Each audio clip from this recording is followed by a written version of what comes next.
This is one big scam. There's a new symbol to get Americans to eat right. The food pyramid. We're onto something big here, and it affects all of you. It's the food pyramid. It was supposed to make us healthier.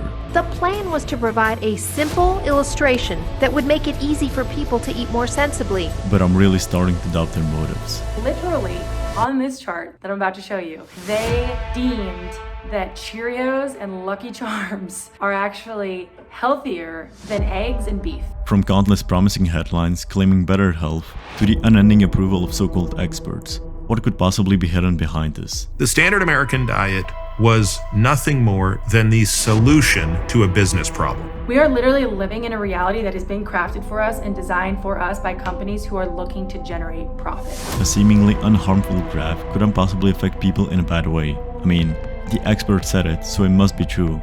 Or is it? The number of obese children and teens is now 10 times higher than it was 40 years ago. The standard American diet is what is killing people. There's increased arguments that might be the single most deadly and costly public policy decision in the history of the United States. From lies and propaganda to mass control, it's time to uncover one of the greatest health scams we've yet seen to this day.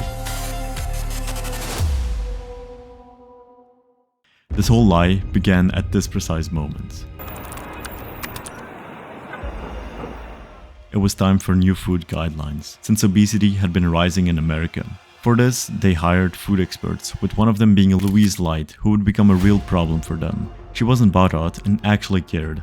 For her, including lots of vegetables, fruits, protein and fats from eggs and meats, and cutting out sugars and refined grains was absolutely necessary. The USDA's first nutrition guidelines go all the way back to 1894. These essentially were moderation in everything, eat a variety of nutrition-rich foods, watch your portion size, and avoid eating too much fat. Although being very healthy, it got rejected and replaced with something entirely different. This one was promoting tons of refined grains and carbs while limiting fats and sugars. At this point, I understood something was wrong. The food pyramid wasn't about health at all.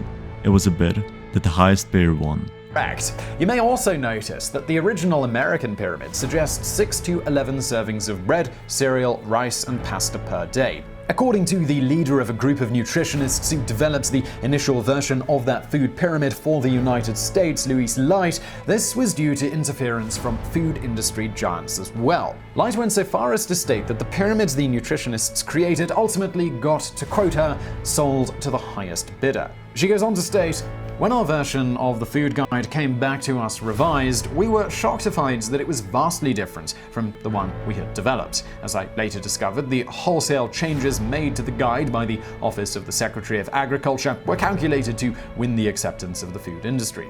The grain industry was the highest paying bidder, giving them complete access to determine the new food pyramid.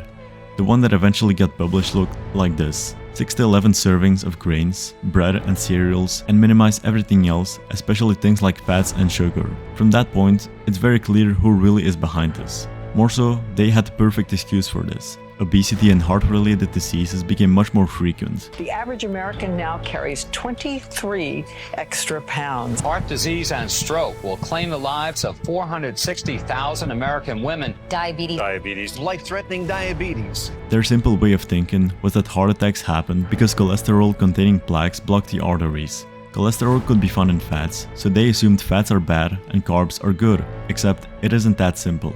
There never really was good evidence to suggest that dietary cholesterol and saturated fat are connected to heart disease. For example, you have a meta-analysis of observational studies including about 350,000 participants recently that found no relationship between saturated fat intake and cardiovascular disease. Now look, one of my favorite quotes is the philosopher Anatole France. Even if 50 million people say a foolish thing, it's still a foolish thing.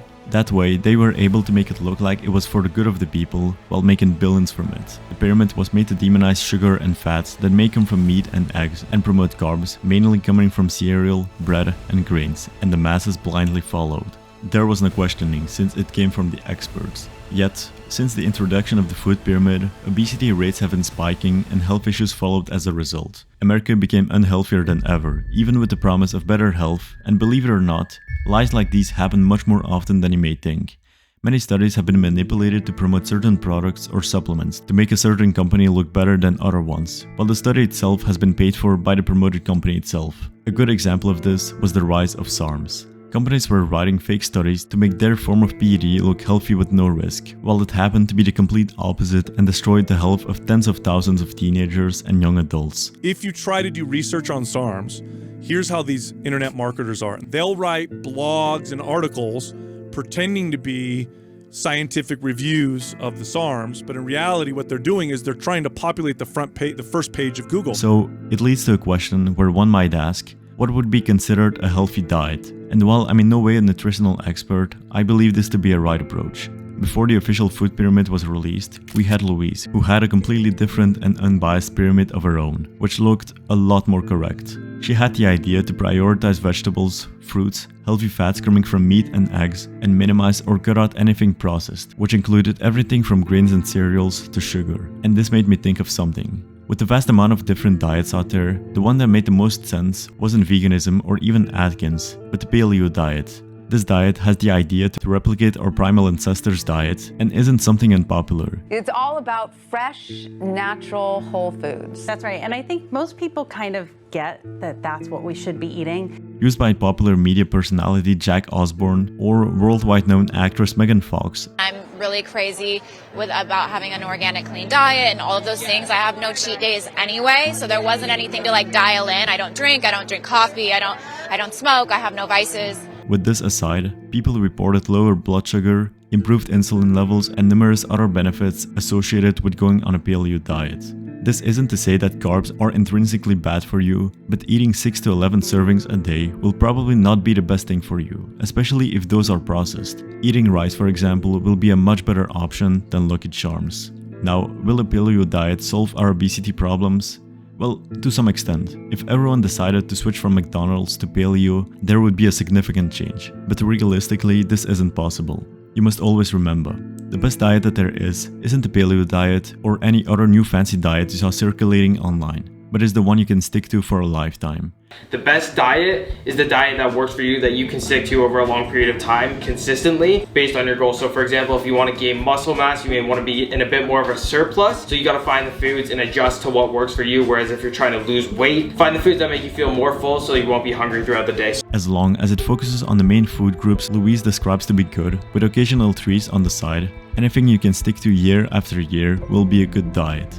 Cutting out too many foods or forcing yourself to eat a certain way will either lead to burnout, making you rebound, or leading to eating disorders, making a person create an unhealthy obsession with food and likely fall into a vicious cycle of eliminating more and more foods. Eventually, it isn't sustainable anymore, leading to a rebound in the small progress you've made. How long will you be able to stick to boring foods in a calorie deficit, trying to eat like a bodybuilder? Probably not very long. And so rather than that, you need to eat a diet that you enjoy.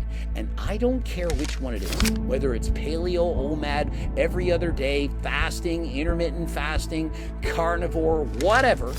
Just eat the diet that you like. Weight loss or health isn't about finding the newest diet that you think will work, but about creating a diet that is sustainable long-term for you specifically.